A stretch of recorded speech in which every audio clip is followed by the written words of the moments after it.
Hello, and welcome to William Shakespeare's Macbeth. My name is Pierre Brault, and welcome again to Isolation Theatre. We are once again live at the Gladstone Theatre, where we have everything we need except an audience, and now you're here, so thank you very much. Please stick around after the show for a talkback session. You can ask your questions in the comments on the live stream. As you know, the arts industry has been hard hit in this pandemic, and we are looking for and greatly appreciate your support. Contributions to this production can be made by PayPal or e-transfer to pierre@pierrebrault.com, and the links will be in the comments or on the main page. Tonight, my broadcast director is Al Connors, once again, and Jameen Akart, my great producer. Thanks once again to the Gladstone Theatre for the use, and contributions to them can be made as well by going on to thegladstone.ca. Now, if you want to keep in touch, make sure to like the Pierre Brault Facebook page or send me an email at pierre@pierrebrault.com, and I'll add you to my mailing list so you can hear about upcoming productions and our new online workshops. Thank you again for joining us. So pour yourself a glass of something. Turn off your cell phones unless you're watching on your cell phone. The show is about to begin. Thank you.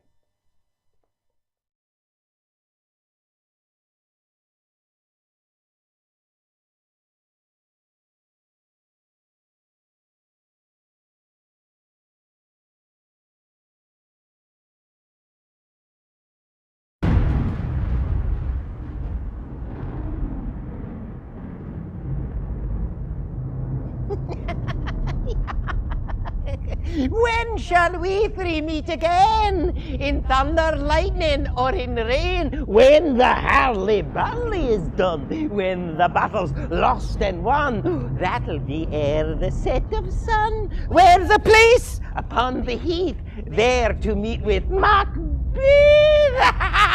I come, Grey Malcolm, Paddock calls, anon!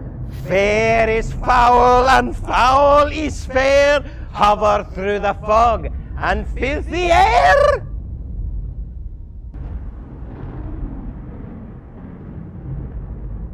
What bloody man is that? He can report, as seemeth by his plight, of the revolt, the new estate.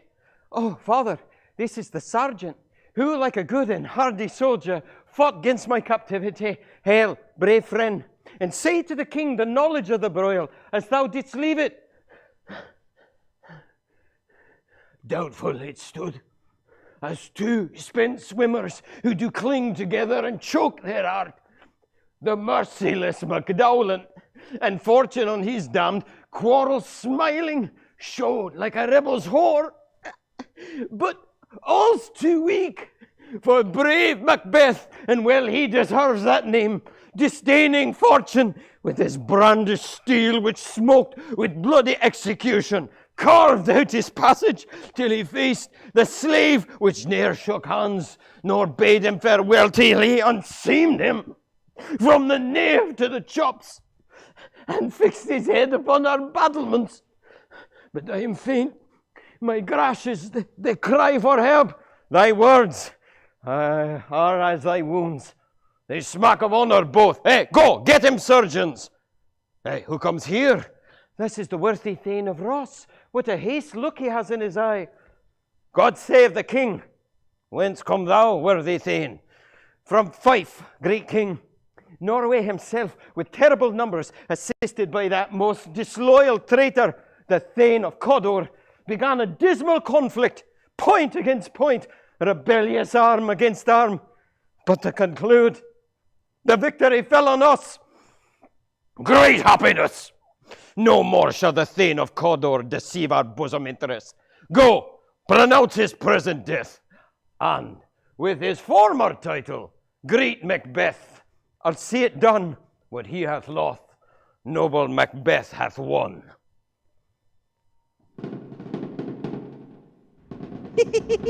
A drum, Macbeth doth come. The weird sisters, hand in hand, posters of the sea and land, thrice and thine, and thrice to mine, and thrice again to make up 9. Peace! The charm's wound up, So foul and fair a day I have not seen. Is it far to forest? What are these? So withered and so wild in their attire. They look not like the inhabitants of the earth, and yet are on it. Speak, if you can. What are you? All hail, Macbeth! Hail to thee, Thane of Glums! All hail, Macbeth! Hail to thee, Thane of Cawdor! All hail, Macbeth, that shalt be king hereafter! Good sir, why do you start and seem to fear things that do sound so fair? My noble partner, you greet with present grace and great prediction of having noble and royal hope, that he seems rapt withal. But to me you speak not. If you can look into the seeds of time and say which grain will grow and which will not, speak then to me, who neither beg nor fear your favours or your hope. Hail, hail, hail! Lesser than Macbeth, but greater. Not so happy, yet much happier. Thou shalt get kings, though thou shalt be none. So all hail Macbeth and Banquo! Stay, you imperfect speakers. Tell me more. By my father's death I am Thane of Glums. But how of Cawdor? The Thane of Cawdor lives, a prosperous gentleman, and to be king stands not with the prospect of belief. Speak! Speak, I charge you! The earth hath bubbles, as water has, and these are of them. Whither are they vanished? Into the air, and what seemed corporal melted as breath into the wind. Would they have stayed? Were what such things here as we do speak about? Or have we eaten of the insane root that takes the reason prisoner? Your children shall be kings. You shall be king. And Thane of Cawdor too, was it not so? The same word. Hey, who's there? The Thane of Ross. Well met. The king happily received Macbeth. We are sent to give thee from our royal master thanks, only to herald you into his sight, and for an earnest of a greater honour, he bade me from him call thee Thane of Cawdor. In which edition, hail, most worthy Thane, for 'tis thine. What? Can the devil speak true? The Thane of Cawdor lives. Why do you dress me in borrowed robes? Who was the Thane lives, but treasons, capital, confessed and proved, have overthrown him. Glums and Thane of Cawdor, the greatest is behind. Ross, thanks for your pains. Banquo, do you not hope that your children shall be kings, when those that gave me the Thane of Cawdor to me promised no less to them? Aye, that trusted home, yet might enkindle you to the crown, besides the Thane of Cawdor. But 'tis strange. And oftentimes to win us to our harm, the instruments of darkness tell us truths. Win us with honest trifles to betray us in deepest consequence. Cousin Ross, a word, I pray. Two truths are told, as happy prologues to the swelling act of the imperial theme. My thoughts, whose murder is yet but fantastical, shakes so my single state of man, and nothing is but what is not. If chance will have me king, why, chance may crown me without my stir. Come with me. Time and hour runs through the roughest day. Where's it, Macbeth? We stay upon your leisure. Give me favour, my dull brain was wrought with things forgotten. Let us towards the king. Come, friends. Is the execution done on Cawdor, Malcolm? Yes, father. I have spoke with one who saw him die, who did report that he confessed his treasons, implored your highness's pardon, set forth a deep repentance. Nothing in his life became him like the leaving of it. He was a gentleman on whom I built an absolute trust. Ah, see who comes, eh? Oh, worthiest cousin Macbeth, the sin of my gratitude even now was heavy on me. Welcome hither. Aye, noble Banquo. thou hast no less deserved. Let me enfold thee. There, if I grow, the harvest is thy own. Scots, kinsmen, sons, thanes, and all whose places are nearest, know that we will establish our estate upon our eldest Malcolm, whom we name hereafter the Prince of Cumberland. Now, from hence we go to Inverness, Macbeth, and bind us further to you. Well, I myself will be the harbinger, and make joyful the hearing of my wife of your approach. So humbly I take my leave. The Prince of Cumberland. That is a step on which I must fall down or leap, for in my way it lies. Stars, hide your fires. Let not night see my black and deep desires.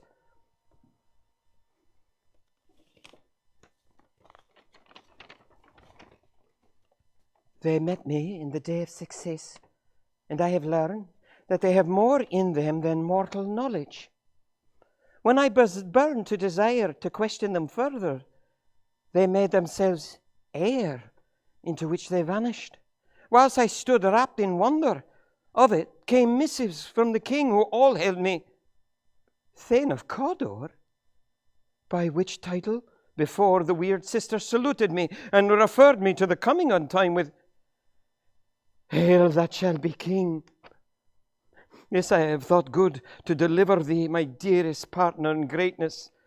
Let it to thy lie, to thy heart, and farewell.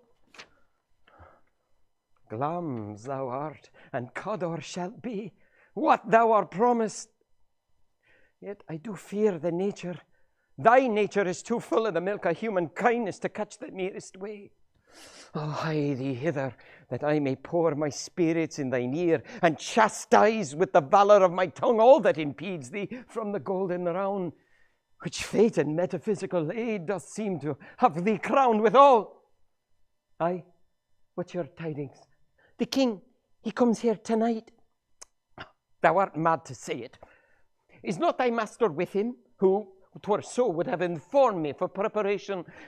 So please you, it is true. Our Thane is coming. One of my fellows had speed of him. Give him tending. He brings great news. The raven himself is horse that croaks the fatal entrance of Duncan under my battlements. Oh, come, you spirits that tend on mortal thoughts, unsex me here, and fill me from the crown to the toe-top full of direst cruelty. Make thick my blood, stop up the access and passage to remorse. My dearest love, great Glums, worthy Cawdor, greater than both by all the hell hereafter, thy letters have transported me beyond the ignorant present, and I feel now the future in an instant. My dearest love, Duncan comes here tonight. And when goes he? Tomorrow, as he purposes. Oh, never, never shall sons that morrow see. Your face, my Thane, is as a book where men may read strange matters. Bear welcome in your eye, your hand, your tongue. Look like the innocent flower, but be the serpent under it. He that's coming must be provided for, and you shall put this night's greatest business into my dispatch. We will speak further. Only look up clear. To alter favour is ever to fear. Leave all the rest to me. Well, this castle hath a pleasant seat. The air nimbly and sweetly recommends itself unto our great senses. And look, see, our honoured hostess. Oh, your servants ever. Give me your hand. Conduct me to mine host. We love him highly, and shall continue our graces towards him. By your leave, hostess.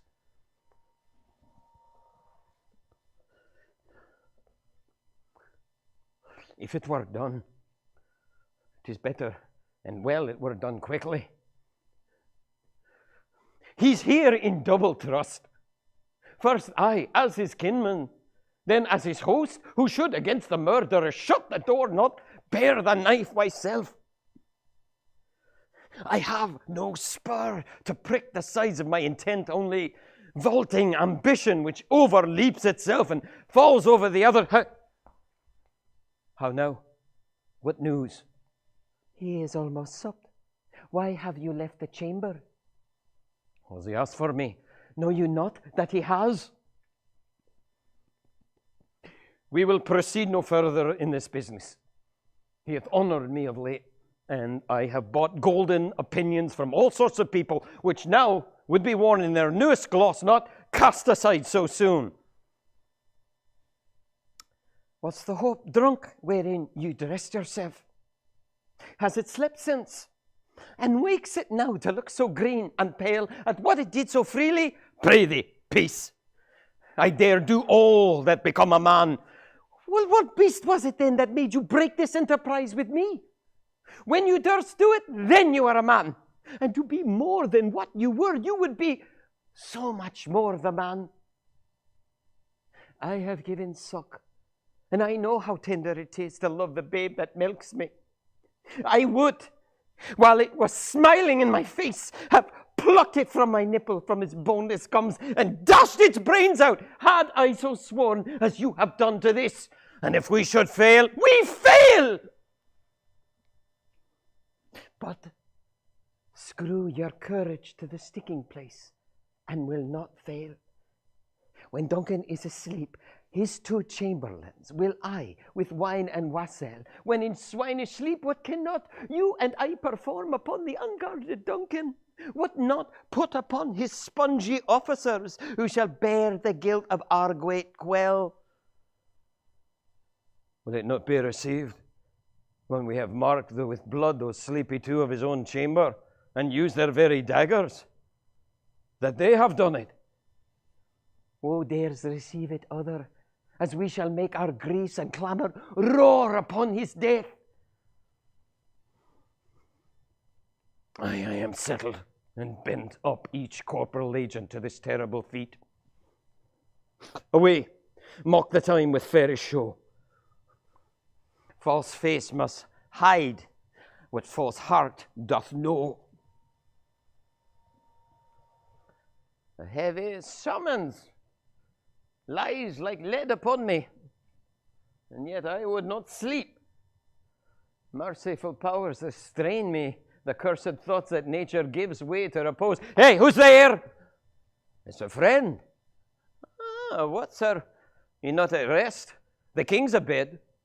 He hath been an unusual pleasure, and sent forth great largesse to your offices.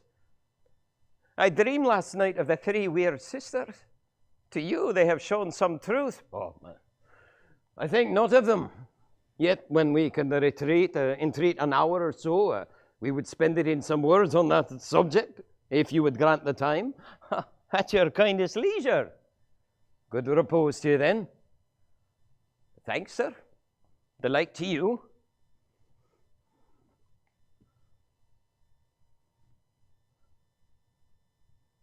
Is this a dagger I see before me? The handle towards my hand? Come, let me clutch thee. I have thee not, and yet I see thee. Art thou not, fatal vision, sensible to feeling as to sight? Or art thou but a dagger of the mind, a false creation proceeding from the heat oppressed brain? I see thee in form, as palatable as this which I now draw. Thou marshallest me the way I was going, and such an instrument I was to use. I see thee still, and on thy blade gouts of blood, which was not so before. There is no such thing. It's the bloody business which informs us to my eyes. I go, and it is done. The bell invites me. Hear it not, Duncan, for it is a knell that summons thee to heaven or to hell. That which hath made them drunk hath made me bold. Hark, peace. It was the owl that shrieked. The fatal bellman which gives the sternest good night. He's about it. The doors are open, and the grooms do mock their charges with snores. I have drugged their possets. I laid their daggers ready. He could not miss them. Had he not resembled my father as he slept, I'd have done it. My husband. I have done the deed. Didst thou hear a noise? Well, I heard the owl scream and the crickets cry. This is a sorry sight. No, it's a foolish thought to say such a sorry sight. There's one that did laugh in his sleep, and one cried, murder! And they did wake each other. And I stood and I heard them. But they did say their prayers and address them again to sleep. One cried, God bless us, and amen, the other. But wherefore could I not pronounce amen? I had most needs of the blessing. And amen. It's stuck in my throat. These deeds must not be thought of, else they made us mad. It will make us mad. Methought I heard a voice say, sleep no more. Macbeth doth murder sleep. Glamis has murdered sleep, and therefore Cawdor shall sleep no more. Macbeth shall sleep no more. My worthy Thane, you do unbend your noble strength to think so brain sickly. Go get some water and wash the filthy business from your hand. Why did you bring the daggers from the place? They must lie there. Go carry them. Smear the bloody grooms with the blood. No, I'll go no more. I'm afraid to think what I have done. Look on it again. I dare not. Infirm purpose. Give the daggers to me. The sleeping and the dead are but pictures. If they do bleed, I'll gild their faces and the grooms withal, for it must seem their guilt. Whence is that knocking? Whence is that knocking? How is it with me that every sound appalls me? What hands are here? They pluck mine eyes out. Will all great Neptune's ocean not wash this blood clean from my hand? My hands are your colour, but I shame to wear a heart so white. I hear knocking at the south entry. Retire we to our chamber. A little water cleans us of this deed. Hark, more knocking. Be not so poorly lost in your thoughts. To know my deed, 'twere best to know myself. Wake Duncan with thy knocking. I would thou couldst. Aye. Oh, here's a knocking indeed. If a man were porter of Hellgate, he should have gold turned on the key.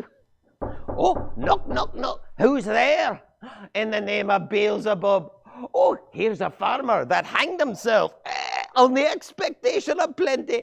Come in time. Oh, have napkins about you. Here, you'll sweat for it. Oh, knock. Who's there? In the other devil's name, oh faith, here's an equivocator who could swear in both sides of the scales against either scale, who committed treason enough for God's sake, and yet could not equivocate to heaven. Oh, come in, equivocator! Knock, never a quiet. What are you? But this place is too cold for hell. I'll devil porter it no further. Welcome, I pray you remember the porter, Mr. Macduff, Mr. Ross. Was it so late, friend, that you went to bed, that you do lie so late? Oh, faith, sir, we were carousing till the second cock, and drink, sir, is a great provoker of three things. What three things do drink especially provoke? Marry, sir, nose painting, sleep, and urine. Lechery, sir, it provokes and unprovokes. It provokes the desire, but takes away the performance. Is your master stirring? Our knocking has awakened him. Here he comes. Good morning, good Macduff. Ross, is the king stirring, worthy Thane? Not yet. Well, he did command me to call timely upon him. I've almost slipped the hour. Well, I'll bring you to him. I know this is a joyful trouble to you. Well, but 'tis one. The labour we delight in physics pain. This is the door. Well, I'll make so bold to call, for it is my limited service. Goes the king hence today? He does. He did appoint so. Oh, the night's been unruly. Where we lay, our chimneys were blown down, and they say, lamentings heard, and the air screams of death. Some say the earth was feverish and did shake. 'Twas a rough night. Oh, horror, horror! Tongue nor heart cannot conceive thy name. What's the matter? Confusion now hath made his masterpiece. More sacrilegious murder hath broke ope the Lord's anointed temple, and stole thence the life of the building. What's that you say, the life? Mean you his majesty? Approach the chamber, and destroy your sight with a new Gorgon. Awake! Awake! Ring the alarm bell, murder and treason. Shake off downy sleep, death's counterfeit, and look upon death itself. Up, up! See the great doom's image. Ring the bell! What is this business, that such a hideous trumpet calls to parley the sleepers of the house? Speak, speak! Oh, gentle lady, it is not for you to hear what I can speak. Oh, Banquo, Banquo! Our royal master's been murdered. Oh dear, Duff, I pray you contradict yourself. Say it is not so. Renown and grace is dead. The wine of life is drawn. Hey, what's amiss? You are young Malcolm, and you do not know it. The spring, the head, the fountain of your blood is stopped. The very source of it is stopped. Your royal father has been murdered. Who? By whom? Well, those of the chamber, it seems, had done it. Their hands and faces were all badgered with blood. So were their daggers, which unwiped we found upon their pillows. They stared and were distracted. No man's life was to be trusted with them. Yet I do repent me of my fury that I did kill them. Wherefore did you so? Ha! Who could be wise? Amazed, temperate, and furious, loyal, neutral in a moment? No man. Here lay Duncan, his silver skin laced with his golden blood. There, the murderers, steeped in the colours of their trade, their daggers unmannerly breached with gore. Who could refrain that had a heart for love? Help me, hence who? Look to the lady. And when we have our naked frailties hid that suffer in exposure, let us meet and question this most bloody piece of work to know it further. My father murdered. What shall I do? Let me not consort with them. To show unfelt sorrow is an office which the false man doth easy. Unto England, where they are, there's daggers in men's smile. Therefore, to horse! Oh, here comes the good Macduff. How goes the world now, sir? Why, do you not see, Ross? Is it known who did this more than bloody deed? Those that Macbeth hath murdered. Alas the day, what could they have pretend? They were suborned. Malcolm, the king's son, is stolen away, fled to England, which puts upon him suspicion of the deed. Then 'tis most likely that the sovereignty will fall on Macbeth. He's already named and gone to Scone to be invested. Will you to Scone? No, brother. I'll to Fife. Well, I'll to hither. Well, may you see things well done there. Adieu, lest our old robes sit easier than I knew. Oh, and now thou hast not know. Cawdor, Glamis, all as the weird sisters had promised, and I fear thou playedst most foully for it. Yet it was said that I should not stand in thy posterity. but that myself should be the root and father of many kings. But hush, hush, no more. Here's our chief guest. Tonight we hold a solemn supper, sir, and I'll request your presence. Well, let your highness command upon me. Ride you this afternoon? Aye, my good lord. Well, we should have else desired your good advice on the day's council, but we'll take tomorrow, It's far ye ride. Well, it's far, my lord, as we'll fill up the time betwixt now and supper. Well, fail not our feast. My lord, I will not. We hear our bloody cousin Malcolm is bestowed in England, not confessing his cruel parricide, filling his hearers with strange invention. What of that tomorrow? Hie you to horse, adieu, adieu, till you return tonight.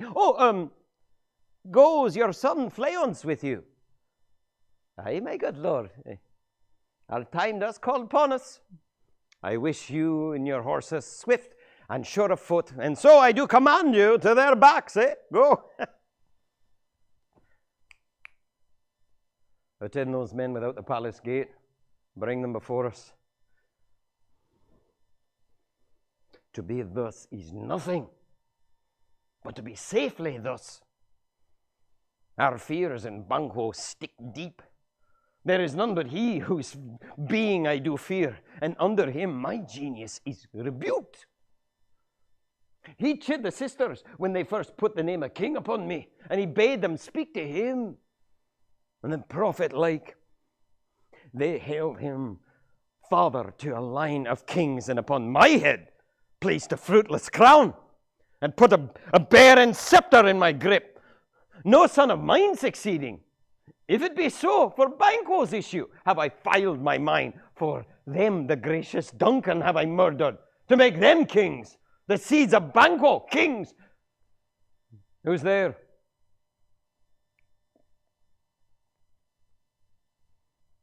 Was it not yesterday we spoke? It was, so please your highness. Well then now, have you considered my speeches? Know that it was Banquo in the times past, which held you so under fortune, who you thought had been our innocent self. You made it known to us. Then know you Banquo is your enemy. True, my lord. And so is he mine. And though I could, with barefaced power, sweep him from my sight and bid avouch it, yet I must not. For certain friends that are both his and mine, whose loves I may drop, and thence it is to you, and that your assistance I do make love, masking the business from the common eye for sundry and weighty reasons. I shall, my lord, perform what you command. Your spirits shine through you. I will advise you where to plant yourself, for it must be done tonight. And with him, to leave no rubs nor botches in the work. Fleance, his son, must embrace the fate of that dark hour.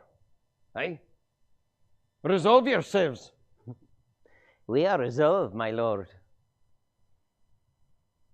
It is concluded.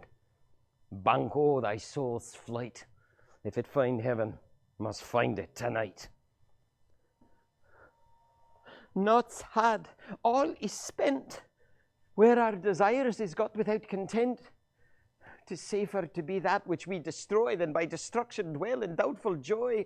Oh, how now, my lord? Why do you keep alone?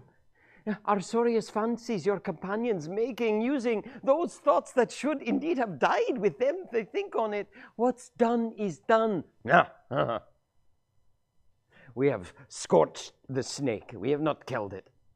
She'll close and be herself, whilst our poor Malice remains in danger of her former toth. These terrible dreams that shake us nightly. Better be with the dead. Duncan is in his grave. He's after life's fitful, he sleeps well. Treason's done his worst. No steel, nor poison, nor malice, domestic, foreign levy, nothing can touch him. Come on, my gentle lord, sleek all your rugged looks. Be bright and jovial among our guests tonight. Full of scorpions is my brain, dear wife. Thou knowest, Banquo and his fiancée lives, but in them nature's copy's not eternal. There's comfort yet. They are assailable. They can be jocund. Ere the bat hath flown his cloistered flight, there shall be done a deed of dreadful note. What is to be done?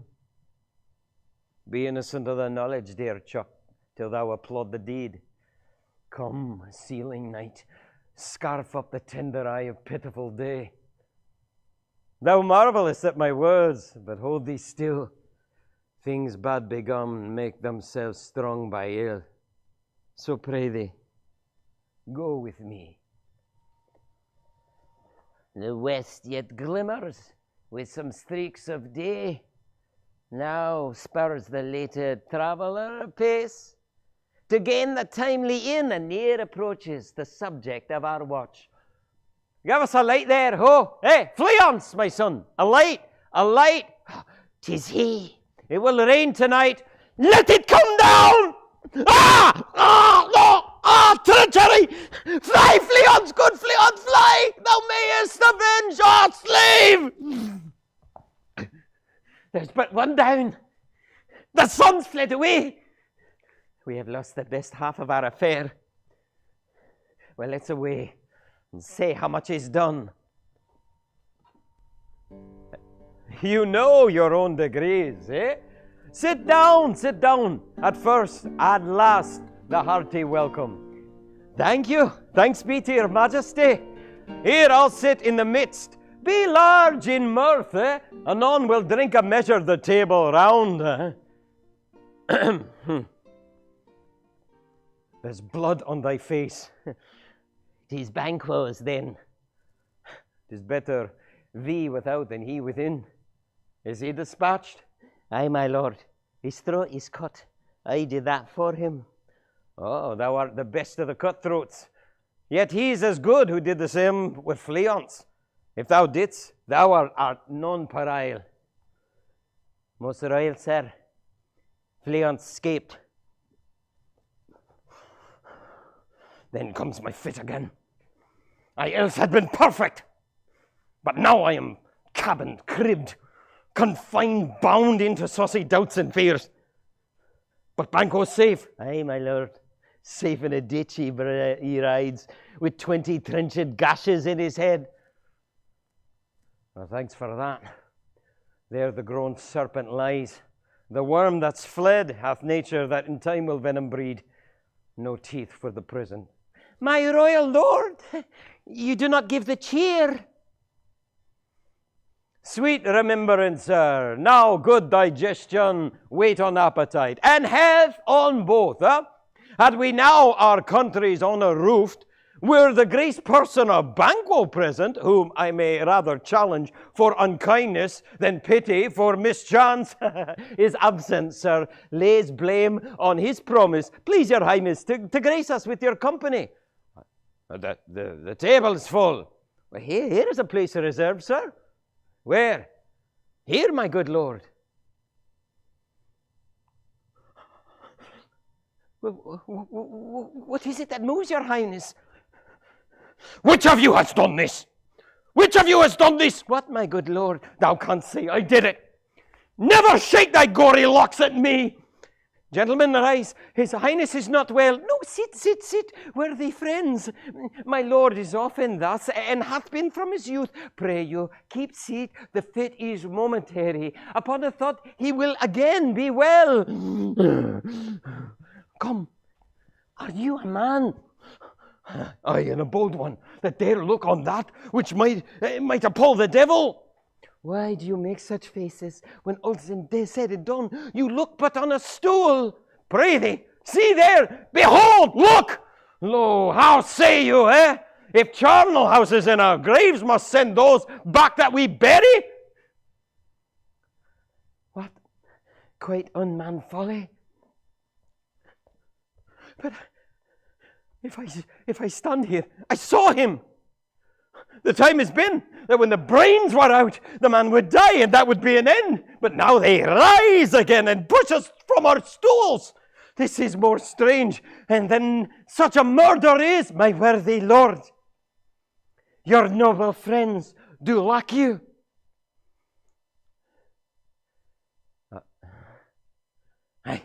I do forget. Do not muse, my worthy friends. I have a strange infirmity, which is nothing to those that know me. Give me some wine, fill full. I drink to the general joy of the whole table, and to our dear friend Banquo, whom we miss.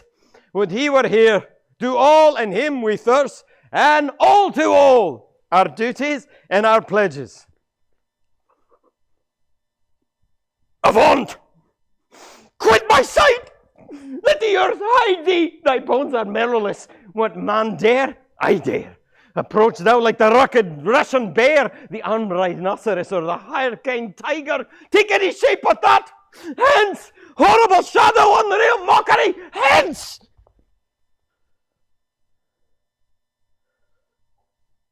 Why, so being gone, I am a man again. I pray you, sit still. You have displaced the mirth, broke the good meeting with your most admired disorder. You make me strange, even to the disposition that I owe, when I think that you can behold such sights and keep the natural ruby of your cheeks.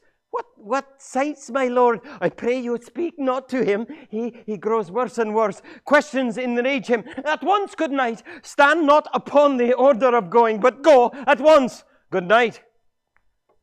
And better health attend his majesty. Good night, good night, good night to all.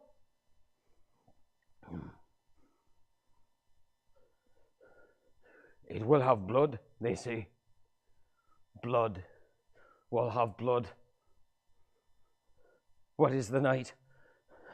Almost at odds with the morning. Which is which? How sayest thou that Macduff denies his person at our great bidding? Did you send to him, sir? I hear it by the way. There's not one of them, but in his house I have a servant feed.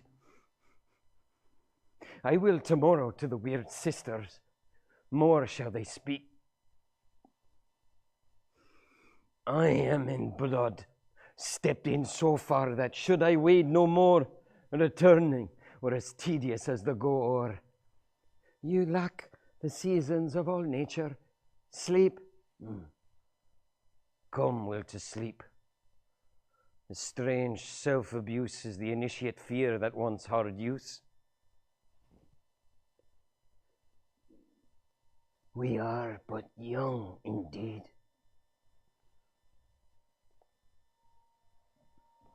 Things have been strangely born. The gracious Duncan was pitied by Macbeth merry. He was dead. And the right valiant Banquo walked too late. Men must not walk too late, but peace. For from broad words, and because he failed his presence at the tyrant's feast, I hear now Macduff lives in grace. And Duncan's son, Malcolm, lives in the English court, and is received by the most pious Edward. Hither Macduff is gone to pray the holy king upon his aid, and his report has so exasperate Macbeth that he prepares for some attempt at war.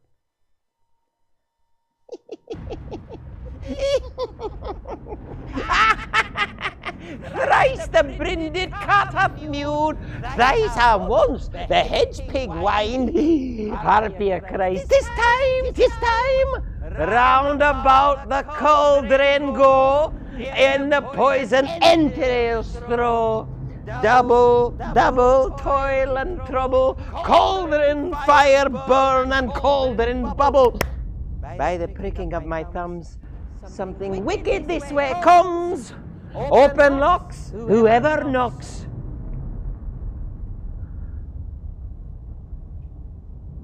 How now, you secret black and midnight hags? What is it you do? I conjure you by that which you profess, however you come to know it. Answer me to what I ask you. Speak, demand. we'll answer. Pour in sow's blood that hath eaten her 9 Pharaoh Greece in switten. Macbeth, beware Macduff, beware the Thane of Fife, dismiss me, enough. Whatever thou art, for thy good caution, thanks. Thou hast hurt my fear, aright. Here's another more potent than the first. Macbeth, Macbeth, Macbeth. Be bold, bloody, and resolute. Laugh to scorn the power of man, for none of woman born shall harm Macbeth. Then live, Macduff! What need I fear of thee? And yet I'll make assurance double sure, and take a bond of fate. Be lion-mettled, proud, and take no care. Macbeth shall never vanquished be, until great Burnham Wood, to high Dunsinane hill, shall come against him. That can never be! Who can impress the forest, bid the tree, and fix his earthbound route? Sweet Bodman's good. Yet my heart throbs to know one thing. Tell me, if your art can tell so much, shall Banquo's issue ever reign in this kingdom? Let me know! Oh, thou art too much like the spirit of Banquo. Down! On. Now I see it's true, for the blood-bolter Banquo smiles upon me and points at them for his. Was it so? Was it so? Come in, without there. You. I heard the galloping of horse. Who was it came by? 'Tis 2 or 3, my lord, that bring you word. Macduff is fled to England. Fled to England. Time thou anticipates my deep exploits. For this moment, the very firstlings of my heart shall be the firstlings of my hand. The castle Macduff I will surprise, seize upon Fife, give to the edge of the sword his wife, his babes, and all unfortunate souls that trace him in his line. No boasting like a fool! This deed I'll do before the purpose cool. Come, let us seek some desolate shade, and there weep our sad bosoms empty. No, Malcolm! Rather, let us hold fast the mortal sword, and like good men bestride our downfall and birthdom. Each new morn, Malcolm, new widows howl, new orphans cry, new sorrows strike heaven in the face. What you have spoke, if it be so, perchance the tyrant whose sole name blisters our tongues was once honest. You have loved him well. I am not treacherous. Aye, but Macbeth is. I shall crave your pardon. I've lost my hopes. Bleed, poor country! Fare thee well, Lord. Oh, be not offended. Look, I think our country sinks beneath the yoke. It weeps, it bleeds, and each new day a gash is added to her wounds. I think withal there would be hands uplifted in my right, and here from gracious England have I an offer of goodly thousands. Macduff, this noble passion hath from my soul reconciled my thoughts to thy good truth and honour. I put myself at thy direction and unspeak my own distraction. What I am truly is thine and my poor country's to command. See who comes here. As my ever gentle cousin Ross. Ross! Welcome hither. Sir, amen. Stand Scotland where it did. Alas, poor country, almost afraid to know itself. But be it their comfort, we are coming. Gracious England hath lent us thousands of men. Would I could answer the comfort with the like. But I have words that would be howled out in the desert air where hearing should not latch them. If it be mine, keep it not from me. Quickly, let me have it. Let not your ears despise my tongue forever, which shall possess them of the heaviest sound they've ever yet heard. Your castle is surprised, your wife and your babes savagely slaughtered.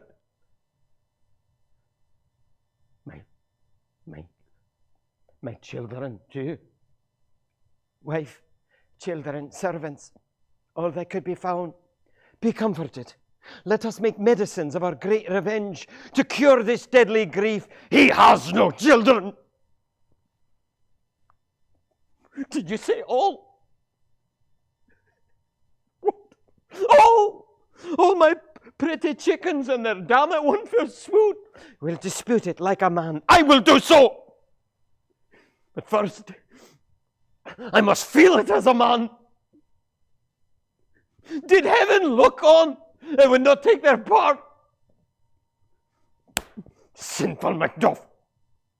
They were struck down for thee, not that I am, not for their own demerits, but for mine.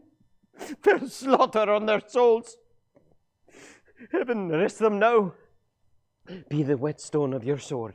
Let grief convert. Blunt not your heart, enrage it. Oh, I could play the woman with mine eyes and braggart with my tongue. But gentle heavens, you cut short all intermission, front to front. Bring this fiend of Scotland and myself within my sword's length. Set him, and if he escape, heaven forgive him too. But I have these last 2 nights watched with you, but I can perceive no truth in it. When was it last she walked? Well, Doctor, since His Majesty went into the field, I have seen her rise from her bed, throw on her nightgown upon her, unlock the closet, take forth a paper, fold it, write upon it, read it, afterwards seal it, and again return to bed. Yet all this while in the most fast, fitful sleep. Oh, lo, here she comes. This is the very guise upon my life. Fast asleep. Observe her. Stand close. What is it she does now? Look how she rubs her hands. It is an accustomed action with her to seem thus washing her hands. I have known her to continue this a quarter of an hour. Yet here's a spot. Out! Out, damned spot! Out, I say! 1, 2. Well then, 'tis time to do it. Hell is murky! Fie, my lord, fie. A soldier and feared. What need we fear? Who knows it when none can call our power to account? Yet, who would have thought the old man to have had so much blood in him? The Thane of Fife had a wife. Where is she now? Will these hands ne'er be clean? Here's the smell of blood still. All the perfumes of Arabia will not sweeten this little hand.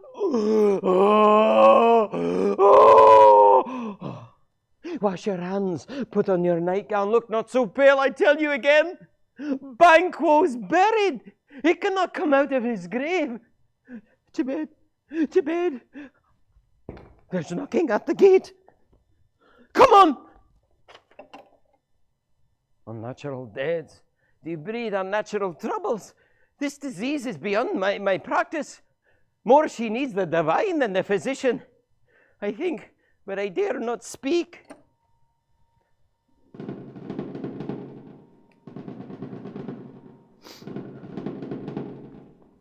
The English power is near, led on by Malcolm and the good Macduff. Near Burnham Wood shall we meet them. What does the tyrant? Great Dunsinane he strongly fortifies. Some say he's mad. Others that lesser hate him do call it valiant fury. Now does he feel his secret murders sticking on his hands. Now does he feel his title hang loose about him like a giant's robe upon a dwarfish thief. Make we our march to Burnham. Bring me no more reports. Let them all fly, all, till Burnham Wood removed to Dunsinane. I cannot taint with fear. What's the boy, Malcolm? Was he not born of woman? Fear not Macbeth. No man that's born of woman shall e'er have power upon thee. Then fly! Fly, false stains, and mingle with the English epicures. The mind I sway by and the heart I bear shall never side with doubt or with fear. This push will cheer me ever, or deceit me now. I have lived long. My way of life is fallen into the sere, the yellow leaf, and that which should accompany old age, as honor, love, obedience, troops of friends, I must not look to have, but in their stead, curses. I'll fight my bones, be flesh hacked from my bones. Send out the horses, scour the country around. Hang those that talk of fear. Give me mine honor, my staff. I will not be afraid of death and bane till Burnham Forest come to Dunsinane. We learn no other but the confident tyrant keeps still in Dunsinane. 'Tis his main hope, and none serve him but constrained things whose hearts are absent too. Macduff, the time approaches that will with due decision make us know what we shall say. We say we have, and what we owe. What wood is that before us? That's the wood of Burnham. Let every soldier hew him down a bough and bear it before him. Thereby we shall shadow the numbers of our host and make discovery ere in the report of us, towards which advance the war. Hang our banners on the outward walls. Our castle strength will laugh a siege to scorn. Here, let them lie till famine and ague eat them up. What is that noise? I've almost forgot the taste of fears. The time has been my senses would have cooled to hear a night shriek. I have supped so full of horrors. Direness familiar to my slaughterous thoughts cannot once start me. Hey, wherefore that cry? The Queen, my lord, is dead.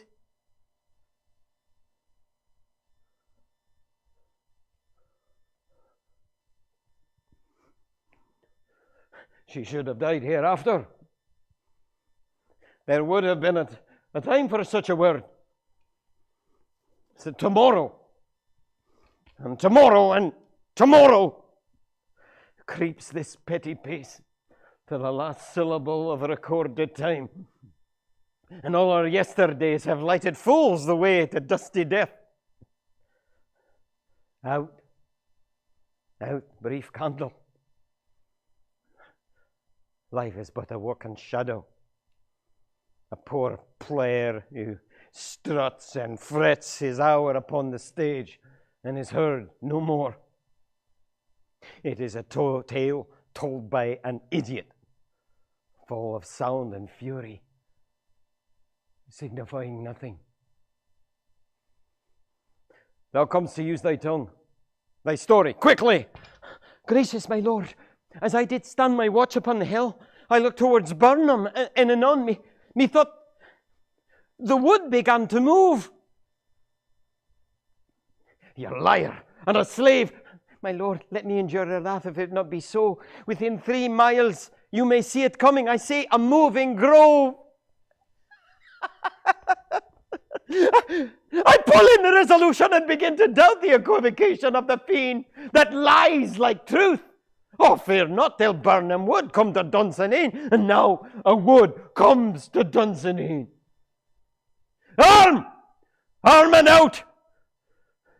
I begin to be weary of the sun and wish the estate of the world were now undone. Ring the alarm bell! Blow wind, come rack! At least we'll die with the harness on our back! Now, near enough, near enough. Your leafy screens throw down, and show like those you are.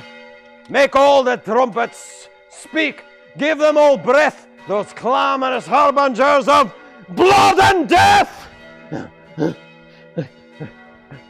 They have tied me to a stake. I cannot fly, but bear-like I must fight the course. What is he that is not of woman born? Such a one am I to fear or none. But swords I smile at, weapons that laugh to scorn, brandish by a man that's of woman born. Tyrant, show thy face. If thou be slain with no stroke of mine, my wife and children's ghosts will haunt me still. Let me find him, fortune, and more I beg not. Why should I play the Roman fool and die on my own sword, whilst I see and live the gashes do better upon them? Turn, hellhound, turn! Of all men else, I have avoided thee, Macduff. But get thee back, that my soul is too charged with blood of thine already. I have no words. My voice is in my sword. Thou bloodier villain than terms can give thee out. Fight!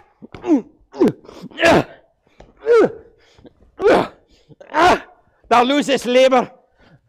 Let thy blade fall invulnerable, Chris. I bear a charmed life, Macduff, which one must not yield to one who is woman born. Despair thy charm, Macbeth, and let the angel whom thou hast served tell thee, Macduff was from his mother's womb untimely ripped. Accursed be the tongue that tells me so, for it hath cowed my better part of man. I'll not fight thee, then yield, coward, and live to be the show and gaze of the time. We'll have thee as a rare monsters are, painted upon a pole, and under it, here may you see a tyrant. I will not yield to kiss the ground before young Malcolm's feet, and to be baited and with a rabble's curse.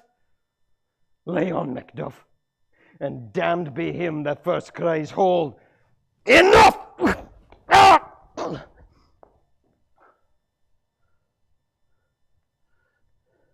I would our friends we myth have safe arrived. Some must go off, and yet by these I see so great a day as this is cheaply bought. Hail, King, for so thou art. Behold where stands the usurper's cursed head. The time is free, that I speak my salutation in their minds, whose voices I desire aloud with mine. Hail, King of Scotland! Hail, King of Scotland! We shall not spend a large expense of time before we reckon with your several losses and make even with you. But what's more to do, which would be planted newly with this time, as calling home our exiled friends abroad that fled the snares of this watchful tyranny, of this dead butcher and his fiend-like queen who, as it is thought by self and violent hands, took off her own life. This, and what needful else that goes upon us by the grace of grace, we will perform in measure, time, and place. So thanks, one and all, and to each one whom we invite to see us crowned at Scone.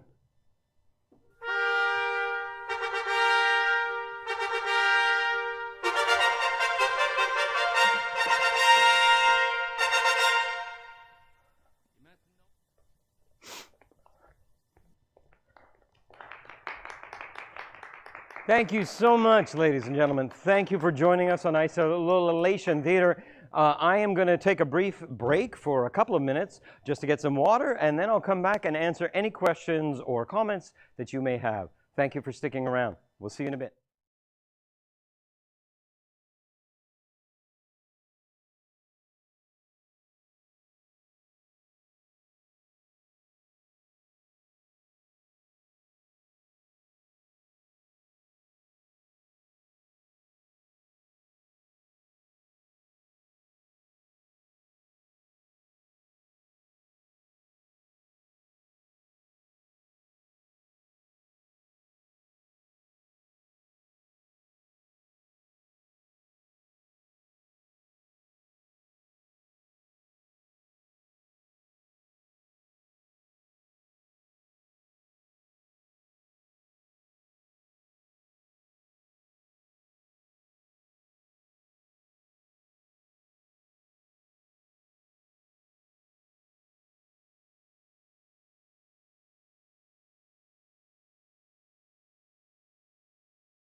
Hi, welcome back. Thanks for joining us.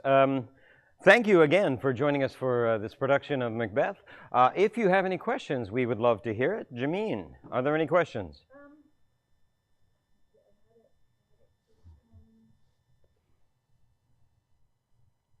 Someone's interested to learn what is the process in deciding what to keep and cut from the play. So the question is, what has made me decide what to cut and what to keep? Well, Macbeth, as you know, or maybe don't know, it's one of Shakespeare's shorter plays. It actually, in the runtime, is fairly short compared to others. However, it is still a very long play for just one person to do. So my process was basically to definitely to keep the most common and well-known phrases from Shakespeare, but also because Shakespeare writes so much in metaphor, and his metaphors are beautiful, but sometimes those metaphors can actually go on for quite a bit of time. So what I try to do is to just capture the spirit of whatever particular metaphor it is, and maybe perhaps cut it shorter instead of expanding throughout. That's part of it. Another thing is certain characters and characterizations that are not particularly necessary to the forward momentum of the play. And so I've had to remove certain things, as you may have noticed. Lady Macduff has been removed, but her murder has still the same effect on Macduff. And so I try to preserve the most germane parts of the show if I can. So that's what I do. And I try to keep it within a certain time limit that you as an audience at home can appreciate. So if it's 2 hours long, that's a bit of an ask. But an hour, I think it flies right by. Thank you. Great question. Someone wants to know who was the ghost? Someone wants to know who was the ghost? Well, Banquo was the ghost, and I was the ghost. And what happened was our wonderful technician and live stream director, Al Connors, had performed quite a bit of a feat inside the that's him there, who performed something within the video where basically we had pre-recorded just bits of Banquo standing in certain places. And then, of course, the line of kings that is Banquo was done just this afternoon by placing me here, then here, then here, then here, then here. I think it worked amazingly well. I haven't seen it, but I'm assuming it worked well. So thank you. Great question. Is this the first time you've performed this? Ron Porteous wants to know. Okay, so people are asking if this is the first time I've performed Macbeth.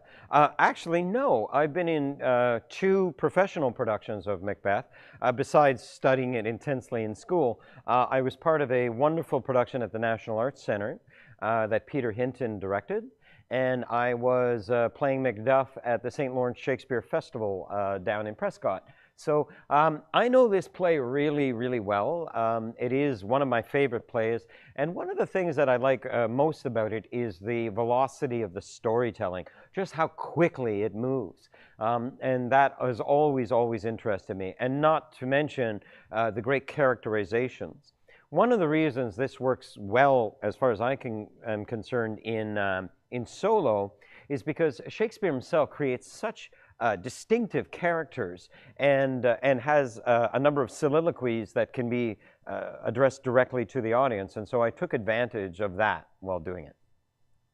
A lot of people, we can answer this after, what's the next show or what's next? Well, somebody is asking what's next for Isolation Theatre. We are so proud that we have, this is our 8th live stream. And it seems to me that the connection with the audience is becoming deeper and deeper. The reality is we don't know when all of this is going to change, when we can start getting people back in here. But we do look forward to that day. It is really, really challenging. So we will think of another production. There is something in the works. So stay tuned to pierrebrault.com. Sign up for our newsletter, and we'll be able to give you that information certainly as soon as it is available. But keep watching. Somebody has asked, how do you decide which shows, which plays to do a solo version of? How do I decide which shows to do solo versions of? Well, first of all, if they're my shows, they're almost always solo versions, so that works out.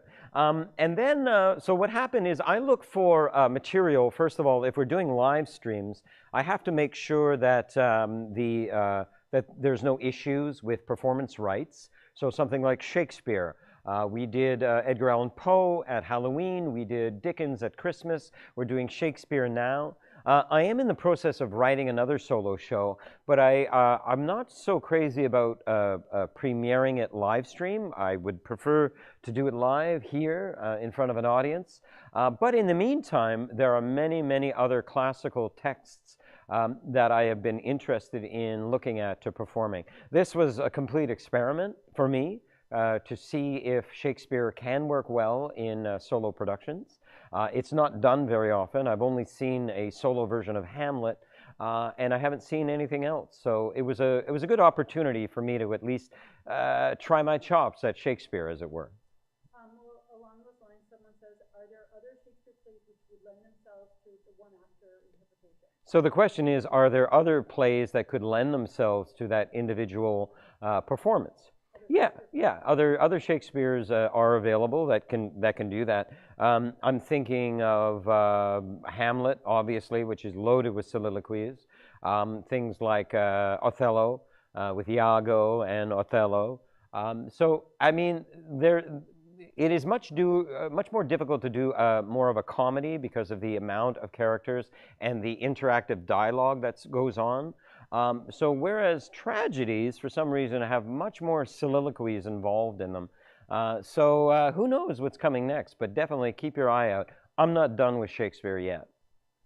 Okay, a couple more here. Mm-hmm. How much of your preparation is involved in selecting and practicing the different characters and accents? How much preparation is spent in trying to get the accents and the physical qualities different? The biggest challenge that any playwright has is defining his characters or her characters one from the other. As a performer, of course, this is key. So the preparation that I have is basically having an image in my head of these bodies themselves. So when then I inhabit them, I hopefully am giving the physicality that they need. So, for example, with Macbeth, I just used my regular voice with a Scottish brogue, but with something like Banquo, I had him speak more at the side of his mouth, like, so that would be a character distinguishing. And with Macduff, you may have noticed I stuck my chin out more, which also alters the vocal inflections. So I try to do different things that I can with the characters. Now, because I'm doing it so quickly, very often they'll bleed into the other. So it is one of the challenges for me is to try to make those characters as precise as possible through voice and body. Great question. What's the most enjoyable part of doing a solo show? Wow. The question is, what is the most enjoyable part of doing a solo show? I think the fact that it is all yours, for better or for worse. If the show does well, you can feel really good about it, about interpreting those characters and performing them in the way that the audience really reacts to. But if you do badly, that's you. That's pretty well you. So I don't mind that. I find the challenge really exciting. Another hat that I wear is as a stand-up comedian. So I am very used to working solo, and I try to take those experiences I've learned from stand-up and apply them to performing theater as well. Not to make it goofy or funny, but just to use the ideas of what it takes to be a solo performer. Okay, so we have some suggestions here, like Richard III, somebody thinks would be a good solo. Richard III, excellent, yeah. Would you consider Lear? I would consider Richard III. I would consider Othello. I probably wouldn't consider Hamlet just yet because it's immensely long. So, you know, I would definitely think about these things. One last question, if we have one. Of all your solo shows, which is your all-time favorite? Oh, of all my solo shows, which one is my favorite? Oh, that's so hard. I have a deep affection for every one of them and the characters that have come out of them. But I would have to say my personal favorite is Portrait of an Unidentified Man, and the character of Elmire de Horé, who is an art forger. And I'm attracted to that character because Here was a man who needed to perform constantly. In other words, he was a character that he had created, and it made me wonder what it's like to have to be performing all the time.